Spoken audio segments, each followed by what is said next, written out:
जय हिंद। देख सकते हैं कि हम लोग पिछले वीडियो में कोशिका के बारे में अच्छे से जान चुके थे। तो फिर से एक नई वीडियो में हम लोग आ चुके हैं, जो कि इसमें हम लोग ऊतक के बारे में जानेंगे। जो कि आपको पता होना चाहिए कि हमारे शरीर की सबसे छोटी इकाई कोशिका होती है और कोशिका से मिलकर ही ऊतक का निर्माण होता है। ठीक है, चलिए शुरू करते हैं ये वीडियो और इसमें ऊतक के बारे में हम लोग देखेंगे। देखिए, ऊतक किसे कहते हैं। सबसे पहले हमारे शरीर की सबसे छोटी इकाई होती है, जो होती है कोशिका।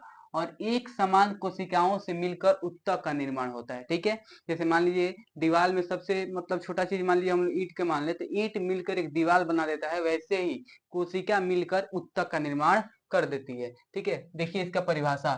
समान उत्पत्ति तथा समान कार्य को संपादित करने वाली कोशिकाओं के समूह को ऊतक कहते हैं। समान उत्पत्ति यानी जिसकी मतलब जो भी चीजें हैं, रचना हो या उसकी मतलब हर एक चीज जो कोशिका उसमें लगी है, उस सब की उत्पत्ति क्या हो, समान हो तथा वो एक ही कार्य को करे। जबकि आपको पता होना चाहिए एक ऊतक एक ही कार्य को करता है। ठीक है, आगे चल के ऊतक भी अंग का निर्माण कर लेते हैं, ऊतक मिलकर अंग का निर्माण कर लेते हैं, जबकि अंग मिलकर अंग तंत्र का निर्माण कर लेते हैं। अभी हम लोग कोशिका पढ़े, कोशिका के बाद हम लोग ऊतक देखे, ऊतक के बाद हम लोग अंगों के बारे में देखेंगे और अंग पढ़ने के बाद हम लोग अंग तंत्र के बारे में पढ़ेंगे।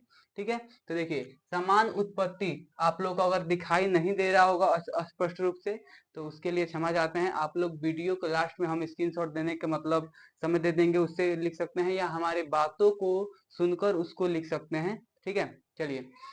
समान उत्पत्ति तथा समान कार्यों को, यानी समान उत्पत्ति जिनकी रचना क्या हो, समान हो, तो वो एक ही प्रकार के कार्य करें, उसको मतलब करने वाली जो भी कोशिकाएं हैं उन्हें हम लोग क्या बोलते हैं, ऊतक बोलते हैं। ठीक है, चलिए। ऊतक मुख्यतः दो प्रकार के होते हैं। ठीक है, ऊतक को मुख्यतः कितने भागों में बांटा गया है, दो भागों में। पहला हम लोग का है पादप ऊतक, ठीक है, और दूसरा है हम लोग का जंतु ऊतक। जबकि इस वीडियो में हम लोग पादप ऊतक के बारे में ही देखेंगे, जंतु ऊतक के बारे में अभी नहीं देखेंगे। ठीक है, इसको नेक्स्ट वीडियो में देखा जाएगा।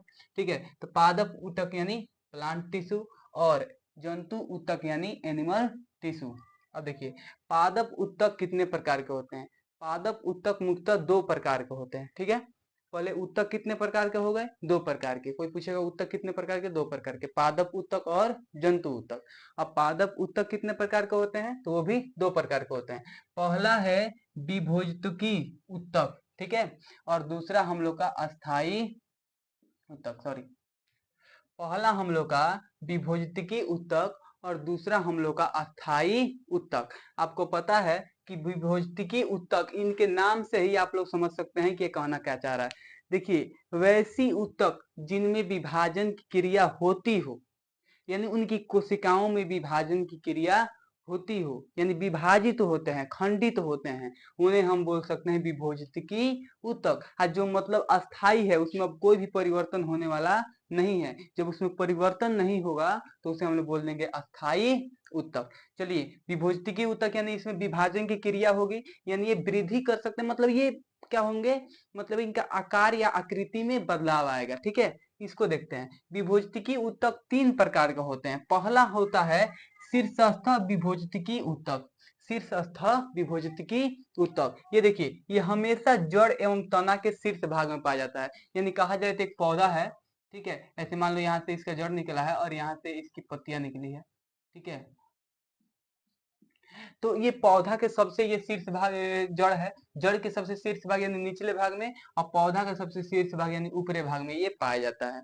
और इसका कार्य क्या है, इसका कार्य है पौधे की मतलब वृद्धि करना, यानी लंबाई बढ़ाना। यानी जड़ के सबसे निचले भाग में पाया जाएगा, जड़ की वृद्धि करेगा, और पौधे के सबसे ऊपरी भाग में पाया जाएगा तो पौधे की वृद्धि करेगा। जबकि पौधे की वृद्धि इसमें एक ऑक्जीन नामक हार्मोन के कारण भी होता है।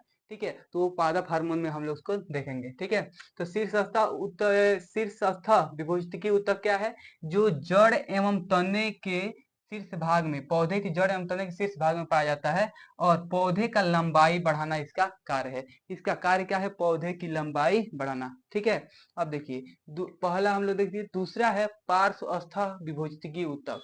पार्श्वस्थ विभोजितकी ऊतक, ये जड़ एवं तने के पार्श्व भाग में, यानी मतलब जो होता है चौड़ाई, उस भाग में पाया जाता है, और ये पौधे की चौड़ाई यानी मोटाई को क्या करता है, एब्जॉर्ब करता है। ये तो लंबाई बढ़ा देगा, और पौधे की चौड़ाई कौन बढ़ाएगा, तो ये पार्श्वस्थ विभोजितकी ऊतक ये बढ़ाने का काम करता है।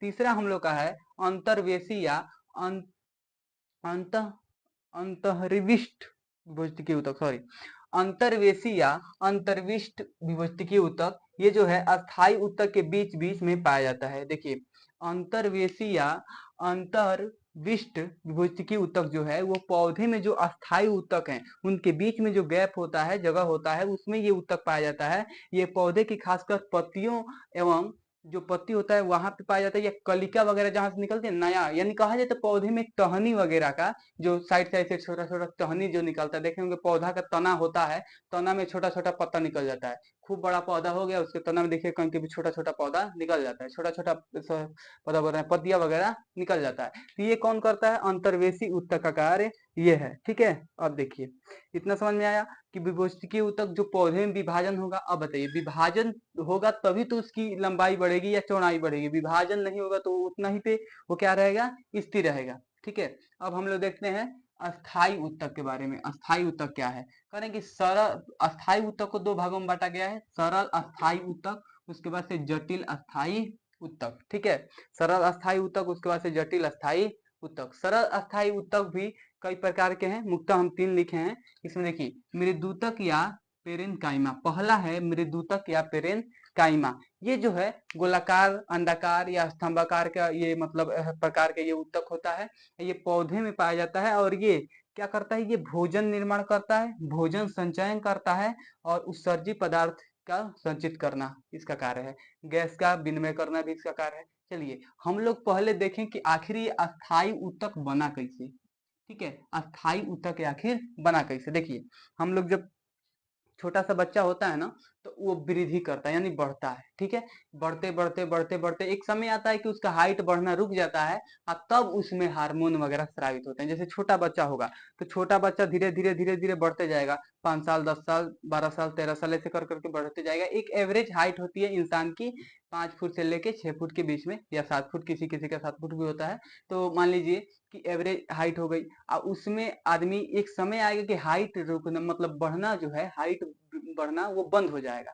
जब हाइट बढ़ना बंद हो जाएगा तब धीरे धीरे बॉडी के अंदर और चेंजेस आने लगेंगे, थोड़ा बहुत दाढ़ी मूछ भी आने लगेगा। ठीक है, उसके बाद से बहुत सारी चेंजेस बॉडी के अंदर आने लगेंगे। तो पहले क्या हुआ? हाइट बढ़ा, हाइट बढ़ के वो रुक गया, और तब वो अस्थाई हो गया, और तब क्या होने लगा? बॉडी के अंदर और सारी चेंजेस आने लगी। अब ठीक वैसे ही पौधे में होता है। पौधे में पहले पाया जाता है विभोजकी ऊतक, जो पौधा छोटा सा पौधा होता है ना उसमें पाया जाता है। अब इसमें जो शीर्षस्थ विभोजकी ऊतक है वो तो पता है आपको, पौधे के सबसे ऊपरी भाग का पौधे के सबसे निचले भाग में पाया जाएगा। वो पौधे की लंबाई बढ़ाएगा, उसका काम क्या है? कहेगा भाई हम पौधे की लंबाई बढ़ा रहे हैं, तू लोग अपना काम देखो। दूसरा है पार्श्वस्थ विभोजकी ऊतक, ये पौधे की चौड़ाई बढ़ाएगा, खाली लंबाई बढ़ा देगा, पौधा इतना पतला हो जाएगा टूट के गिर जाएगा। समझ रहे हो? तो जितना ज्यादा लंबाई उसका होगा उतना मोटाई भी होना चाहिए, तभी तो पौधा टिकेगा, आंतरिक सहायता प्रदान करेगा। ये पहले उसकी चौड़ाई बढ़ा देगा अच्छा खासा। उसके बाद से आता है अंतर्वेशी या अंतर्विष्ट, अंतर्विष्ट विभोजकी ऊतक। ये क्या करता है? पौधे में कहीं कहीं से टहनी वगैरह, पत्ती वगैरह के निकलने में सहायता करता है, ये भी इन्हीं की श्रेणी में आता है। अब देखिए इतना तो हो गया, यानी एक पौधा बढ़ गया, अच्छा खासा बढ़ गया। तब ये क्या होते हैं ना, शीर्षस्थ विभोजकी ऊतक या पार्श्वस्थ विभोजकी ऊतक या अंतर्वेशी विभोजकी ऊतक, या कहा जाए एक शब्द में तो विभोजकी ऊतक वृद्धि कर करके एक समय पर क्या होते हैं? अस्थाई ऊतक बन जाते हैं। जैसे एक छोटा सा बच्चा बढ़ते बढ़ते बढ़ते बढ़ते एक समय पे आया, रुक गया, और उसकी जो भी ऊतक वगैरह है वो अस्थाई हो गई, यानी हाइट बढ़ने वाला जो क्रिया था वो अस्थाई हो गया, अब वो नहीं बढ़ेगा। ठीक है, तो ये अस्थाई हो जाते हैं। अस्थाई हो जाते हैं तब उसमें दो प्रकारें आ जाती हैं पादपों में। पहला हो जाता है सरल अस्थाई ऊतक, दूसरा हम लोग का जटिल अस्थाई ऊतक। अब सरल अस्थाई ऊतक भी 3 प्रकार का होता है, आपको पता है। पहला है मृदूतक या पेरेनकाइमा। मृदूतक या पेरेनकाइमा अस्थाई ऊतक का एक प्रकार है। देखिए ये गोलाकार, अंडाकार, बहुत सारी स्ट्रक्चर में पाया जाता है। इसका कार्य क्या है? सबसे पहले इसका काम है भोजन निर्माण। ये पौधों के पत्तियों में पाया जाएगा। जब भोजन निर्माण का बात होगा तो आपको पता है कि भोजन हमेशा पौधों के पत्तियों में निर्माण होता है, तो ये पौधों के पत्तियों में पाया जाएगा। दूसरा चीज है भोजन संचय, ये भोजन को मतलब इकट्ठा करके रखने का भी कार्य करता है। तीसरा हो जाएगा उत्सर्जी पदार्थ, जैसे आपको पता है पता है कि पौधों में उत्सर्जी पदार्थ जैसे रेनिन हो गए, टेनिन हो गए, गोद हो गए, इस रूप में निकलते हैं। जैसे पौधा में देखिएगा लासा टाइप के निकलेगा, वो उसका क्या है, उत्सर्जी पदार्थ है। तो उत्सर्जी पदार्थों का संचित करके रखना यानी इकट्ठा करता है ये। गैसों का विनिमय, इसके बीच थोड़ा थोड़ा जगह होता है, थोड़ा थोड़ा जगह, जिसके कारण ये गैस को आदान प्रदान करने की सहायता करता है। जैसे हरित लवक होता है ना, हरित लवक में यही पाया जाता है, मृदुतक पेरेन्काइमा। ठीक है, मृदुतक या पेरेन्काइमा ये गैसों को आदान प्रदान करने का कार्य करता है। चलिए, दूसरा है स्थूल कोण ऊतक या कॉलेन काइमा। स्थूल कोण ऊतक या कॉलेन काइमा, ये देखिए, ये आंतरिक सहायता देता है और भोजन निर्माण करता है। ये पौधे में क्या पत्तियों में पाया जाएगा, थोड़ा सा भोजन निर्माण करने में सहायता देगा, और सबसे मेन काम है इसका आयांत्रिक सहायता, यानी पौधे के अंदर मजबूती देना, एकदम डट के खड़े रहने की मजबूती देता है कौन, स्थूल कोण ऊतक या कॉलेन काइमा। ठीक है, तीसरा हम लोग का है दृढ़ ऊतक या स्क्लेरेन काइमा। ठीक है, दृढ़ ऊतक जिसे हम लोग बोलते हैं। अब देखिए, ये पौधे की आंतरिक शक्ति तथा आंतरिक भागों की रक्षा करना, इसका काम क्या है, पौधे के अंदर मजबूती देता है और पौधे के अंदर जो भी चीजें हैं उसके भागों को रक्षा करता है। जैसे हमारे बॉडी में कोई भी बीमारी हो जाए तो हमारे बॉडी के अंदर जो भी चीजें हैं उस बीमारी से लड़ती हैं, उसी प्रकार पौधे के अंदर भी ये बीमारियों को लड़ने का कार्य करता है, यानी उसको रक्षा देता है। बाहरी परत रक्षात्मक ऊतक के रूप में पाया जाता है। इसकी जो बाहरी परत है वो रक्षणात्मक ऊतक के माने कहा जाता है सेविंग ऊतक के रूप में ये पाया जाएगा। जैसे मान लीजिए कि पौधा का जो बाहरी आप आवरण देखते हैं वो देखिए बहुत मजबूत होता है, कठोर होता है। ठीक है, और उसके बाद से अंदर प्रवेश करिए, धीरे धीरे आपको नमी दिखाई देगी। ठीक है, अब बाहरी परत हमेशा पौधा का सूखा होता है, उससे मृत कोशिका का भी वो बना होता है। ठीक है, तो उसको देखेंगे बाद में। तो चलिए, कह रहे हैं कि पौधे की आंतरिक शक्ति प्रदान करेगा, आंतरिक भागों की रक्षा करेगा, बाहरी परत रक्षात्मक ऊतक के रूप में रहता है, पौधे को सामर्थ्य, दृढ़ता एवं लचीलापन देता है। ये पौधे को दृढ़ता भी देता है, कभी कभी लचीलापन भी देता है। पौधा का डाली इधर उधर मतलब क्या होता है, कैसे ऐसे डोलता है तो क्या है, लचीलापन है उसका। कोई कोई पौधा देखिएगा, बांस है कि कभी कभी हवा इतना तेज बहेगा कि जमीन छू के फिर से उड़ जाता है, वो क्या है, लचीलापन है। और लचीलापन नहीं रहेगा तो पट से टूट जाएगा, समझ रहे हैं। अगर बांस एक है, अब बांस हवा बह रहा है तो इसे लचीलापन है, तभी तो फिर से अपने पुनः जगह पे आ जाता है, अगर नहीं रहेगा तो टूट जाएगा। ठीक है, तो ये मतलब क्या है, डेंजरस भी हो सकता है, और मतलब क्या है, इसके लिए उपयोगी ही है। लचीलापन है तो उपयोगी है। देखिएगा, अगर ये मार्कर एकदम टाइट है, इसे थोड़ा सा बेसिक करेंगे पट दे टूट जाएगा, लचीला होगा तो इसे करके इसे नहीं भी जाएगा, सही से हो जाएगा। ठीक है, तो अंदर तो मजबूती देता ही देता है, मजबूत है ही है, और उसके बाद से लचीलापन है, तो मतलब पौधे की रक्षा में ये सहायता करता है, दृढ़ ऊतक। चलिए, इतना समझ में आया, कोशिश करते हैं आप लोग समझ में आया होगा। चलिए, अब आता है हम लोग का दूसरा, जटिल अस्थाई ऊतक। जटिल अस्थाई ऊतक, जटिल अस्थाई ऊतक यहाँ पे देखिए, जटिल अस्थाई ऊतक दो प्रकार के होते हैं। पहला होता है जाइलम और दूसरा होता है फ्लोएम। जाइलम को हम लोग दारू भी बोलते हैं, पीने वाला नहीं। ठीक है, दारू भी बोलते हैं, और फ्लोएम को हम लोग बास्ट भी कहते हैं। ठीक है, अब देखिए, जाइलम यानी समझिए कि जाइलम क्या है, पौधे की जड़ में ही पाया जाता है, और ये एक दिशीय होता है, एक दिशा में गमन करता है। ये देखिए, सबसे पहले ये करता क्या है उसको देख लेते हैं। ये जड़ से जल एवं खनिज लवणों को पत्ती तक, ठीक है, पत्ती तक पहुंचाना इसका कार्य है। ये जो जल है, जल से खनिज लवण थे, ठीक है, उसके बाद से जल, जड़ से खनिज लवण एवं जल को पत्तियों तक पहुंचाना कार्य करता है। जैसे हम लोग सिंचाई करते हैं तो पौधे के जड़ में हम लोग जल लगा मतलब पानी लगाते हैं, जिससे पौधा अपना भोजन बनाए। प्लस देखिएगा आप लोग कि ये मक्का वगैरह का पौधा है, उसके जड़ में हम लोग खाद देते हैं, यानी खनिज लवण, उसकी पोषक तत्व। जैसे हम लोग लेते हैं ना, प्रोटीन लेते हैं, कार्बोहाइड्रेट लेते हैं, वसा लेते हैं, उसी प्रकार पौधों को भी तो पोषक तत्व चाहिए। तो वो क्या करता है, खनिज लवणों को क्या करता है, अवशोषित करता है, कौन, जाइलम। और वहां से पत्तियों तक ले जाने का काम कौन करेगा, जाइलम करेगा। ठीक है, ये क्या करेगा, एक दिशीय होता है, ये कहता है कि हम ठीक ले जाएंगे लेकिन फिर से वापस लेकर आएंगे नहीं। इसका काम है केवल ले जाना, फिर से वापस लेके इसका काम आना नहीं है। ठीक है, एक बार लेके चला गया, फिर से दोबारा लेके ये आने वाला नहीं है। तो ये पौधे के जड़ में पाया जाएगा। इसीलिए देखिएगा, पौधा जब जल को अवशोषित करता है ना, तो अवशोषित करने का कर लेता है, नीचे भेज नहीं पाता, तो उसे फिर से वाष्प उत्सर्जन द्वारा क्या करता है, ऊपर निष्कासित कर देता है। आपको पता होना चाहिए कि पौधे जो हैं, भोजन का जो 90% जो हिस्सा है वो क्या करते हैं, सॉरी, जल का जो 90% हिस्सा है वो वाष्प उत्सर्जन में बहा देते हैं, जबकि 10% हिस्सा ही अपने लिए प्रयोग में रखते हैं। यानी 10 लीटर पानी अगर जाइलम नीचे से लेके गया ऊपर, ठीक है।